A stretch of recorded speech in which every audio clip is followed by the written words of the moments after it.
There's already resistance from the states to the Commonwealth's plan to introduce a new literacy and numeracy check for Year 1 students. Reading experts support the assessment, saying too many kids are failing to gain basic literacy skills. But Queensland has already announced it won't introduce the test, and unions and principals groups are also opposed.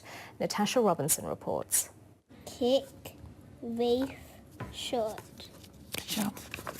It's a simple test that's ignited a fiery debate. How well are our schools teaching phonics? A federal government advisory panel says there are major gaps. We found that there were some aspects of literacy and numeracy, some key components of those two sets of skills that weren't being assessed adequately. Phonics is a method of decoding words by sounding them out. Bentley West Primary in Melbourne says it's slashed the number of kids struggling with reading.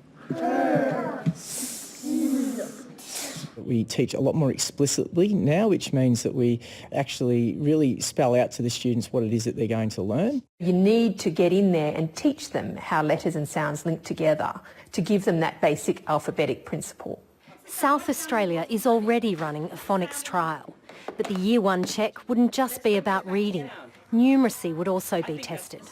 Federal Education Minister Simon Birmingham is having trouble convincing everyone.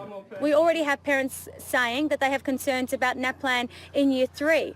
We do not want to see national testing of 5-year-olds and 6-year-olds. We don't need a national test in our schools for phonics. What we need are the resources to help those children who have been identified with additional learning needs.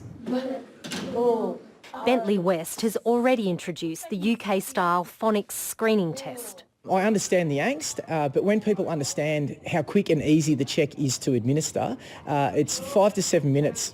When I get used to the words, I kind of get better at them and better. I actually think that's helping me lots to understand how to read tricky words. Simon Birmingham would like to see the Year 1 assessment introduced into schools by 2019. Whether it is will now come down to state governments. Natasha Robinson, ABC News.